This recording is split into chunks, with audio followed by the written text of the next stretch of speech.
Hey folks, everything new under the sun. This is a complete and total product review fail. I burned this up by plugging it into my 42-inch flat screen TV. It boasts 200 watt power output by the inverter, and it did work the first time I did it, but the second time something blew. And the rest of this video is kind of about taking it apart and trying to fix it, and I can't get a refund on this unit. So I do not recommend it. This is a Mellif, M-E-L-L-I-F 200 watt power inverter. This is off Amazon, you'll see by the image there, and it's meant to work on cordless tool batteries. And it's a waste of money. Mine blew up basically right away once I tried to use the inverter, so stay away from this product. But if you want to see the rest of the features of it, you can check it out in the video. What I have here is a cool little emergency adapter for cordless tools, power tools. In this case, I've got Makita power tools, and so I've got the Makita batteries. These are 4 amp hour batteries, and this little unit, when attached to a portable tool battery, you get 200 watts of AC output. You've got USB-A, USB-C charging. Supposedly we're going to test that, and you've also got a light on it. So that's pretty good, and this is one of the higher output units. Now, I have run a TV off this. I know it will run a TV, which is about 120. Full charge, just so you can see the light. Here's what the light looks like. There it is. Not a super bright light.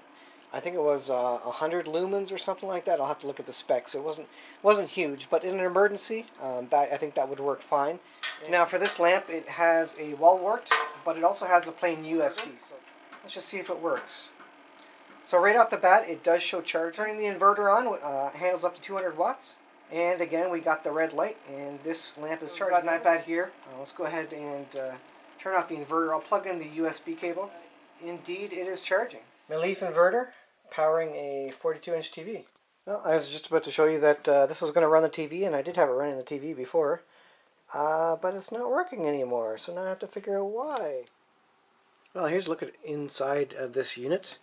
Interestingly, there is a little fan here, I guess, when the inverter gets warmed up. Yeah, the wires going through to the AC outlet there are not too large, so they wouldn't handle a lot of power, and it's 200 watts, so there you go. I think at this point I'm going to ask for a refund on this particular unit.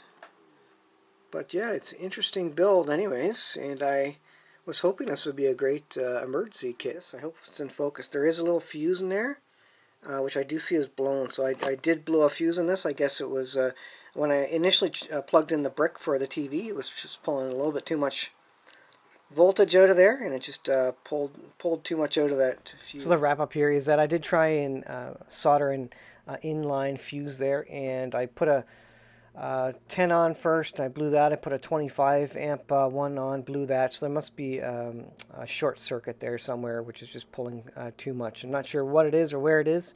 So I'm going to have to junk this, and unfortunately I'm not going to be able to get a refund for it because I took it apart. So there you go. If you buy this unit, buyer beware.